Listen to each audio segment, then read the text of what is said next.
हमारे चैनल पर आप सबको खुशामदीद। अगर आपने अभी तक हमारे चैनल को सब्सक्राइब नहीं किया तो जल्दी से कर लीजिए और बेल आइकन बटन को प्रेस कर दीजिए ताकि हमारी तमाम नई आने वाली वीडियोस आपको टाइमली मिल सके। मुझे मेरी मजबूरियों ने मार डाला था। मैं पीछे भी नहीं हट सकती थी। मुझे मेरे बाप की जिम्मेदारी दी गई थी जो मुझे ही पूरी करनी थी। अगर मैं ऐसा ना कर पाती, मेरी बहनें और मेरी माँ का दिल भी टूट जाता और वो आखिरी उम्मीद की किरण भी जैसे तैसे मुझे मर कर भी निभाना ही था, जो मैंने हर तरह कोशिश के बावजूद भी नहीं कर पा रही थी। मेरा सोच सोच कर बुरा हाल था कि अब ये कैसे होगा। फिर एक दिन मुझे कुछ लड़कों ने रात गुजारने पर मेरी मतलूबा रकम मुझे देने की ऑफर की, जो मुझे किसी सूरत भी मंजूर न थी, ना ही इसके अलावा कोई और हल था। आखिर मुझे करना पड़ा। खुद को मार कर मैंने अपनी बहनों को उनकी मंजिल तक पहुंचा दिया था।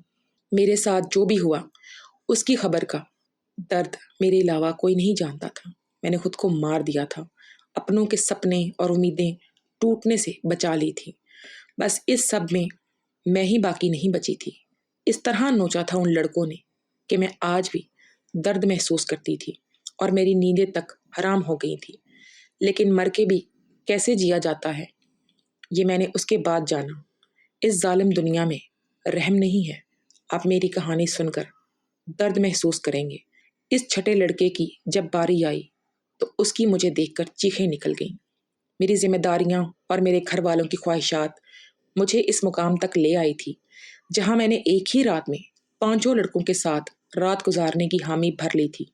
आम हालात में तो किसी लड़की के लिए ऐसा सोचना भी मुमकिन नहीं, लेकिन मैं जिस जगह खड़ी थी वहां मुझे ये फैसला करने में ज्यादा वक्त नहीं लगा था। वो सब सेहतमंद और तंदुरुस्त नौजवान थे जिनकी ताकत के आगे मैं कुछ भी नहीं थी।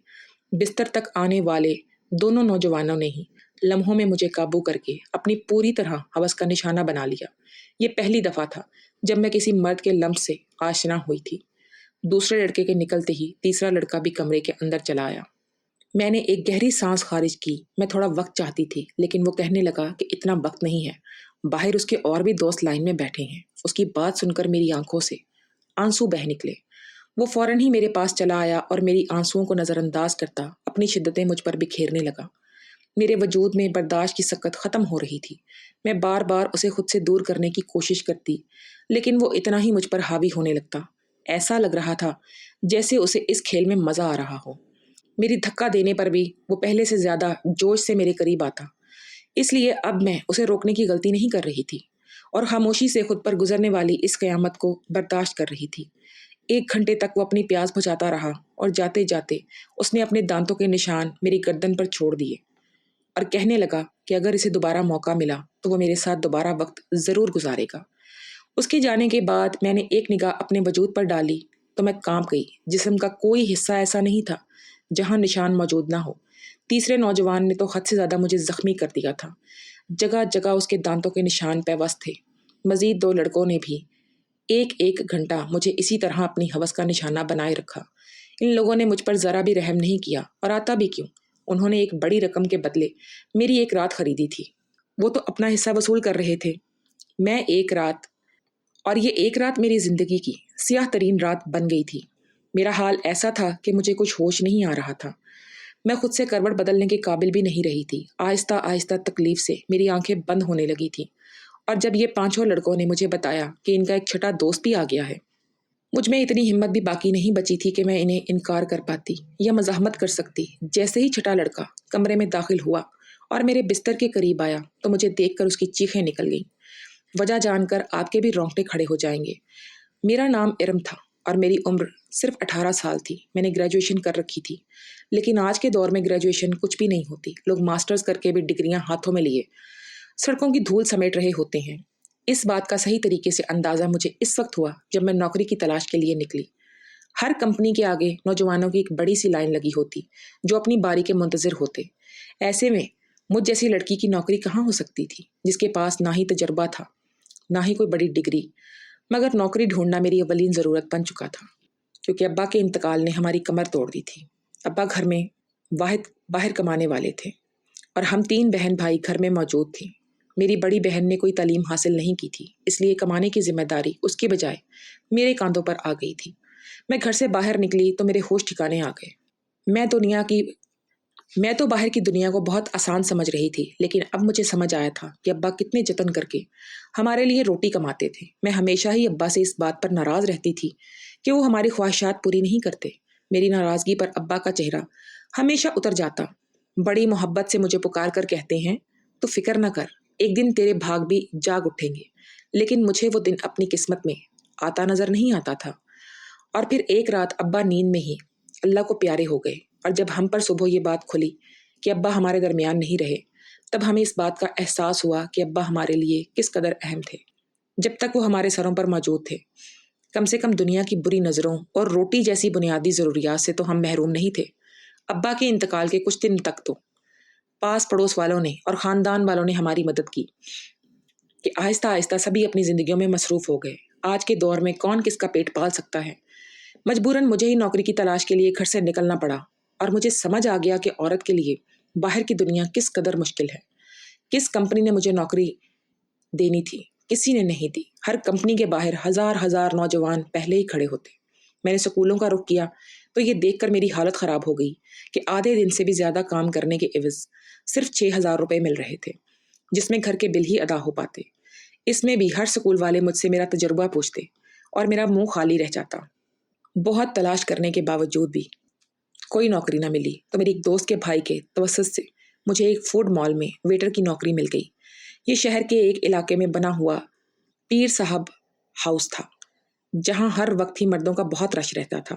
کالے رنگ کا چست سا پینٹ کوٹ میرے حوالے کر دیا گیا، جس پر فوڈ مال کا نام لکھا ہوا تھا، اور مجھے اگلے دن سے ہی نوکری پر بلا لیا گیا۔ اس نوکری کے بڑے عجیب عجیب سے تقاضے تھے جو مجھے پورے کرنے تھے۔ انہیں ایک ماڈرن سی لڑکی ویٹر کے نام پہ چاہیے تھی، جس کی چھوٹے چھوٹے سے بال کاندھوں پر پھیلے ہوئے ہوں اور وہ بہت سارا میک اپ کر کے ڈائننگ ہال میں کھڑی ہو۔ میں یونیفارم اپنے بیگ میں ڈال کر گھر واپس لوٹ آئی تھی۔ میں ابھی تک فیصلہ نہیں کر پائی تھی کہ مجھے یہ نوکری کرنی ہے یا نہیں، کیونکہ یہ میرے لیے ایک بہت ہی مشکل کام تھا۔ ابا کی موجودگی میں تو کبھی بلا ضرورت گھر سے نکلنے کی نوبت ہی پیش نہیں آئی تھی، اور فوڈ مال میں تو اتنے سارے مردوں کے درمیان اتنا تنگ سا لباس پہن کر کھڑے ہونا میرے لیے ایک نہایت ہی کٹھن مرحلہ تھا۔ مگر بھوک انسان سے سب کچھ کروا لیتی ہے۔ میں وہاں سے واپس گھر آئی تو میری ماں دروازے پر کھڑی پریشان مجھے دیکھ کر ان کی آنکھوں میں آنسو آنے لگے۔ میں نے اماں سے کہا کہ عدت کے دنوں میں وہ دروازے تک کیوں چلی آئیں، تو اماں روتے ہوئے کہنے لگی کہ بیٹا بجلی کے میٹر والے آئے تھے اور انہوں نے ہماری بجلی کاٹ دی ہے۔ اماں کے پاس ہو کر میرا دل دھک سے بیٹھ گیا۔ گرمی زوروں پر تھی اور ایسے میں بجلی بغیر گزارا کرنا بہت ہی مشکل تھا۔ پچھلے 2 مہینے سے ہم بل ادا نہیں کر پائے تھے، اور شاید اسی لیے ہماری بجلی کاٹ دی گئی تھی۔ اماں کے آنسوؤں نے میرے لیے فیصلے کو بہت آسان کر دیا تھا۔ میں نے اماں کو گلے لگایا اور انہیں بتایا کہ مجھے ایک اچھی نوکری مل گئی ہے اور کل سے مجھے نوکری پر جانا ہے۔ اماں نے میرے سر پر ہاتھ رکھ کر کہا کہ اب تم ہی میرا بازو ہو اور تم ہی اپنی دونوں بہنوں کی شادیاں بھی کرنی ہیں۔ اماں نے ایک بھاری ذمہ داری میرے کاندھے پر ڈال دی، اور میں سوچ رہی تھی کہ میں یہ ذمہ داری کیسے نبھاؤں گی، لیکن مجھے ہی یہ فرض نبھانا تھا۔ اماں پوچھ رہی تھی کہ مجھے نوکری کہاں ملی ہے، لیکن میں انہیں بتانا نہیں چاہتی تھی کہ مجھے کہاں نوکری ملی ہے۔ اس لیے میں نے اماں سے کہہ دیا کہ ایک بڑی سی کمپنی میں ایک چھوٹی سی نوکری مل گئی ہے۔ میری نوکری کا وقت دوپہر 3 سے رات کے 11 بجے تک ہے، اور یہ بات میں نے بڑی مشکل سے اماں کو بتائی تھی۔ میری نوکری کا وقت جان کر اماں حیرت سے میری طرف دیکھنے لگی کہ یہ کون سی کمپنی ہے جہاں دوپہر کے 3 بجے بلایا گیا ہے۔ میں نے جھوٹ کہہ دیا کہ یہ ایک ملٹی نیشنل کمپنی ہے جو 24 گھنٹے چلتی ہے۔ اس وقت ہمیں پیسوں کی اتنی ضرورت تھی کہ اماں نے مزید سوالات کرنے کے بجائے مجھے ترقی کی دعا دی، اور اگلی دوپہر 2 بجے ہی فوڈ مال کے لیے میں روانہ ہو گئی۔ مجھے کیا خبر تھی کہ یہاں سے میری قسمت مجھے کہاں لے کر جانے والی ہے۔ میں نے اپنا یونیفارم فوڈ مال میں آ کر تبدیل کیا۔ مینیجر نے مجھے فوڈ مال کے دروازے کے قریب ہی کھڑا کر دیا اور کہنے لگا کہ آج تمہارا پہلا دن ہے، اس لیے تم ہر آتے جاتے کو ادب سے ویلکم کرو گی، اور ساتھ ہی مجھے ڈانٹ کر کہا کہ یہ کیسے منہ اٹھا کر آ گئی ہو، جاؤ پہلے میک اپ کرو۔ مینیجر کی بات سن کر میں شرمندہ ہو گئی، کیونکہ میرے پاس میک اپ نہیں تھا۔ وہاں موجود ایک دوسری لڑکی سے میک اپ سے میری گہری سرخی لگائی۔ وہ بڑی تیزی سے میرے چہرے پر اپنا ہاتھ چلا رہی تھی، اور اس کے بعد جب میں نے آئینے میں خود کو دیکھا تو میں حیران رہ گئی۔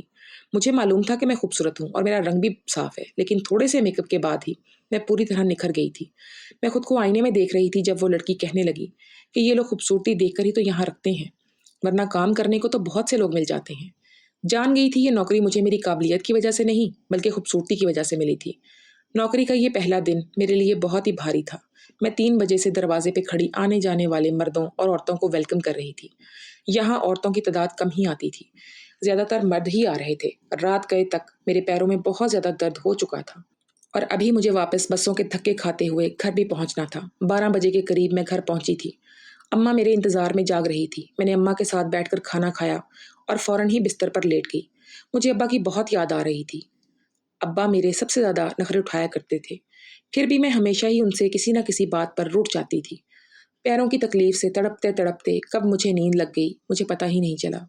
अगले दिन मैं फिर दोपहर के 2 बजे घर से निकल गई। आज मुझे दरवाजे के पास खड़ा नहीं किया गया था, बल्कि ऑर्डर लेने का काम दिया गया था। ये काम मुझे थोड़ा आसान लगा, क्योंकि कुछ ही देर में अंदाज़ा हो गया कि काम बिल्कुल भी आसान नहीं था। मैं जिसके पास भी ऑर्डर लेने के लिए जाती हूँ, उनमें से अक्सर मर्द मुझे सर से पाँव तक देखते और मुस्कुराते। बदले में मुझे भी मुस्कुराहट का तबादला करना पड़ता, क्योंकि ये मेरी नौकरी का तकाजा था। जानबूझकर ऑर्डर देने में काफ़ी वक्त लगाते और कभी कभी तो ऑर्डर देते वक्त किस कदर करीब आ जाता है कि मेरा सांस रुकने लगता। ये फूड मॉल इस किस्म के ड्रेस की वजह से चल रहा था।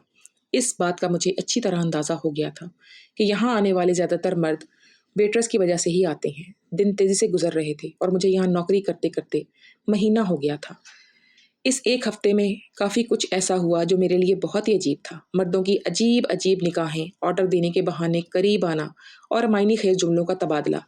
लेकिन इस नौकरी की सबसे अच्छी बात ये थी कि तनख्वाह से हटकर इस एक महीने में टिप के काफ़ी पैसे जमा हो गए थे। मैंने इन्हीं पैसों से बिजली का बिल अदा कर दिया। आहिस्ता आहिस्ता मैं इस माहौल की आदी होती जा रही थी। 5 लड़के रोज़ ही शाम के वक्त पेट साहब थे और सबसे कोने वाली टेबल पर बैठ जाते। वो टेबल मेरे हिस्से में थी और रोज़ाना ही मैं उनके पास ऑर्डर लेने के लिए जाती थी। वो पांचों ही 24-25 साल के नौजवान थे। आज भी मैं उनके पास ऑर्डर लेने गई थी, तो इनमें से एक पूछने लगा, तुम यहाँ बहुत मजबूरी में नौकरी करती हो ना? मैंने कह दिया। इसने फ़ौरन ही अपना कार्ड निकाल कर मेरे आगे रखा। कहने लगा, तुम बहुत ही शरीफ लगती हो। अगर कभी किसी मदद की ज़रूरत पड़े तो याद कर लेना। बिना सोचे समझे ही मैंने वो कार्ड उठाकर अपने कोट की जेब में रख लिया, तो वो मुस्कुरा उठा। उसके बाद ये सिलसिला छिड़ पड़ा। रोज़ ही मैं इनका ऑर्डर लेने जाती और इनमें से कोई ना कोई मुझसे कोई सवाल पूछ लेता। रोज़ाना होने वाली इस मुलाकात की वजह से हमारे दरमियान थोड़ी सी बेतकल्लुफ़ी आ गई थी। दूसरा महीना भी एक पलक झपकते गुजर गया। फिर अम्मा ने एक दिन मुझे बताया कि बड़ी बहन के लिए बहुत अच्छा रिश्ता आया है, वो लोग जल्दी शादी करना चाहते हैं। अम्मा की बात सुनकर मैं परेशान हो गई, क्योंकि अभी तो मैंने घर का खर्चा भी अपने कंधों पर उठाया ही था। शादी की जिम्मेदारी का तो मैं सोच भी नहीं सकती थी। अम्मा कहने लगी, तो अपनी कंपनी में से लोन ले ले। कितनी तो बड़ी कंपनी है, लाख रुपए का तो लोन मिल ही जाएगा, तो तेरी बहन की अच्छे से शादी हो जाएगी। मेरी बड़ी बहन भी 24 साल की हो रही थी और अम्मा उसकी तरफ से बहुत परेशान थी। अब मैं अम्मा को क्या बताती कि मैं तो मामूली सी नौकरी कर रही थी, लाख रुपए मुझे कहाँ से मिलते। अम्मा ने जब मुझे ये कहा तो मैंने उनको किसी बात का जवाब नहीं दिया, लेकिन अम्मा की आंखों में मुझे चमकती हुई उम्मीद साफ दिखाई दे रही थी। अम्मा को यकीन था कि मुझे कंपनी से लोन मिल जाएगा, और मैं सोच रही थी कि मेरे झूठ ने मुझे कहाँ फंसा दिया है। अगले दिन मैं नौकरी पर भी सारा वक्त परेशान रही, और ये बात मेरे काम साथ करने वाली लड़की ने भी नोट कर ली। वो मुझसे कहने लगी कि क्या बात है इरम, आज तुम बहुत ज़्यादा परेशान लग रही हो। मैंने उसे बता दिया कि बड़ी बहन की शादी है और मेरे पास बिल्कुल भी पैसे नहीं हैं। मेरी बात सुनकर वो कहने लगी, तो इतना खर्चा करने की क्या ज़रूरत है, सादगी से रुखसती कर दो। उसकी बात सुनकर मैं सोच में पड़ गई। वो ठीक ही तो कह रही थी, इतना मसला बनाने की क्या ज़रूरत थी। घर आकर मेरी अम्मा को भी मैंने यही मशवरा दिया कि वो सादगी से बहन की रुखसती कर दे, लेकिन मेरी बात सुनकर वो कहने लगी, हर किसी को हमारे मसाइल का इल्म नहीं है। लड़के वालों ने पहले ही जहेज के नाम पे एक लंबी फहरिस्त थमा दी है, और अगर मैंने खाली हाथ तेरी बहन को रुखसत कर दिया तो इसके ससुराल वाले सारी जिंदगी भर इसे बातें सुनाते रहेंगे। अम्मा की बात सुनकर मुझे गुस्सा आ गया। मैंने कहा कि ऐसी जगहबाजी की शादी करने की ज़रूरत ही क्या है। मेरी बात सुनकर अम्मा नाराज़ हो गई। कहने लगी, अल्लाह अल्लाह करके तेरी बहन का एक अच्छी जगह से रिश्ता आया है और तू उसमें भी नुक्स निकाल रही। अगर आज तेरा बाप जिंदा होता तो मुझे तेरी मिन्नत ना करनी पड़ती, वो खुद ही अपनी बेटी के लिए कैसे भी करके रकम जमा कर लेता। अम्मा की आंखों में आंसू आ गए थे और उनकी बात ने मेरा दिल भी दुखा दिया। वो ठीक ही कह रही थी कि अगर आज अब्बा जिंदा होते तो वो किसी भी तरह पैसे जमा कर लेते। मैंने अम्मा को गले लगाया और उनसे वादा किया कि मैं जल्द ही ऐसा इंतज़ाम कर लूँगी। खुद भी नहीं जानती थी कि इतने सारे पैसे मुझे कहाँ से मिलेंगे। बाप का साया वाकई औलाद के लिए बहुत बड़ी नेमत होता है। वो अपनी जान पर खेल कर भी औलाद को ज़िंदगी के साथ सुख देता है, और मेरे लिए अपने बाप की जगह लेना बहुत मुश्किल था। दिन यूं ही परेशानी के आलम में गुजर रहे थे। मैंने फूड मॉल के मैनेजर से पैसों की बात की थी, लेकिन मेरी बात सुनकर जिन नज़रों से उसने मुझे देखा था, मैं खुद ही ज़मीन में गड़ गई थी। मैं ऑर्डर लेने गई तो इनमें से एक ने कहा, क्या बात है, आज तो आपका चेहरा बिल्कुल ही उतरा हुआ है। कि बात सुनकर न जाने क्यों मेरी आंखों में आंसू आ गए। वो बार बार इसरार करने लगा कि मैंने उसे अपनी परेशानी बतानी। ना चाहते हुए भी मैंने उसे अपना मसला बता दिया, क्योंकि मुझे भी किसी ऐसे ही शख्स की तलाश थी जिसके आगे मैं खुलकर अपना दर्द बयान कर सकूं। मेरी बात सुनकर उसके चेहरे पर मुस्कुराहट आ गई और कहने लगा, कितनी छोटी सी बात के लिए आप इस कदर परेशान हैं। आपको अपना कार्ड इसीलिए तो दिया था कि कोई भी परेशानी हो तो हमें याद कर लें। मैं हैरत से उनके चेहरे को देखने लगी। मैं ये सोच भी नहीं सकती थी कि वो 5 अजनबी लड़के मुझे पैसे दे सकते हैं, लेकिन इन पांचों ने फौरन ही मुझे लाख रुपए की पेशकश कर दी। मैं हैरत से आंखें फाड़े उनकी तरफ देख रही थी। वो कहने लगे, 1 लाख रुपए देना अपने लिए कोई बड़ी बात नहीं है, लेकिन मुझे भी उनके लिए कुछ काम करना होगा। उनकी बात सुनकर मैं ठटक गई। उन लड़कों जो मुझसे काम हो सकता था। ये बात मैं समझने से ज़्यादा ये बात समझने में मुझे ज़्यादा देर नहीं लगी थी। मैंने फ़ौरन ही घबरा कर कहा कि मैं एक शरीफ घर से ताल्लुक़ रखती हूँ और मैं कोई गलत काम नहीं कर सकती। वो हंस के कहने लगे कि हमने सिर्फ पेशकश की है, कबूल करना या ना करना आपकी मर्जी है, लेकिन आज के दौर में 1 लाख रुपए कोई भी नहीं देगा, चाहे वो आपका करीबी रिश्तेदार ही क्यों ना हो। बात तो उनकी भी बिल्कुल ठीक थी, लेकिन मैं अपनी इज्जत गिरवी रखकर लाख रुपए हासिल करना नहीं चाहती थी, इसीलिए मैंने साफ इनकार कर दिया। मैं हालात से पूरी तरह थक चुकी थी और ऐसी ही थकी हारी जब लौटकर घर आई तो मेरी अम्मा और बहनें मेरी मुंतज़िर थीं। अम्मा ने बताया कि बाजी के ससुराल वाले 1 महीने बाद ही शादी करेंगे और साथ साथ छोटी को भी अपने छोटे बेटे के लिए लेना चाहते हैं। इसी तरह एक खर्चे में 2 शादियां हो जाएंगी। छोटी के रिश्ते का सुनकर जहां मुझे खुशी हुई थी, वहीं 1 महीने का वक्त सुनकर मेरी जान निकल गई थी। पैसों का कोई इंतज़ाम नहीं हो सका था और अम्मा मुझ पर उम्मीद बांधे बैठी थी। मैंने एक नज़र अपनी बाजी के चेहरे पर डाली, जहाँ बहुत अरसे बाद मुझे खुशी की रमक नजर आई थी। मेरी बाजी के ससुराल वालों से मिली थी। वो लोग वाकई बहुत अच्छे थे, लेकिन आज के दौर में सादगी और बगैर जहेज के कौन दुल्हन रुखसत करवाता है। वो भी इसी माशरे के अफराद थे। अपनी बहनों की खुशी को हमेशा कायम देखना चाहती थी मैंने अम्मा से कहा कि आप शादी की तारीख पक्की कर दें, मैं पैसों का इंतजाम कर लूंगी। मेरी बात सुनकर घर में खुशी की लहर दौड़ गई थी, मगर वो लोग इस बात से बेखबर थे कि ये खुशी मेरी ज़ात की बर्बादी के बदले इन्हें हासिल होने वाली थी। अगले दिन मैंने इन 5 लड़कों से हामी भर ली। वो मुस्कुराकर कहने लगे, हम जानते थे आप ज़रूर मान जाएंगी। इन 5 ने एक रात के लिए मुझे अपने साथ ले जाने की बात की थी। मैंने अम्मा को बताया कि साल के इख्तिताम की वजह से कंपनी में काम बहुत ज़्यादा है, मुझे एक रात कंपनी में ही गुजारनी होगी। कंपनी ने मेरा लोन मंजूर कर लिया है, इसलिए मैं इनकी बात मानने पर मजबूर हूँ। लोन पास होने की बात सुनकर अम्मा इस कदर खुश हो गई कि उन्होंने मुझे रात रुकने की इजाज़त भी दे दी और मैं फूड मॉल से छुट्टी लेने के बाद इन 5 लड़कों के साथ चली गई।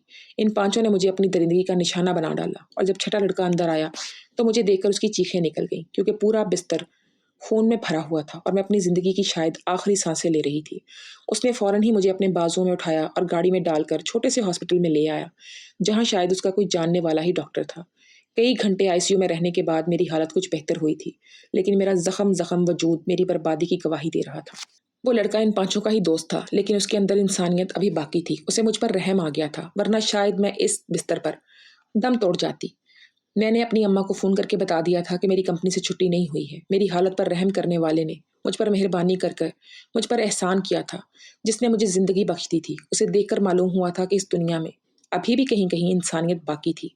इस बात पर मैं शुक्रगुजार थी कि मुझे अभी और भी जिम्मेदारी संभालनी थी।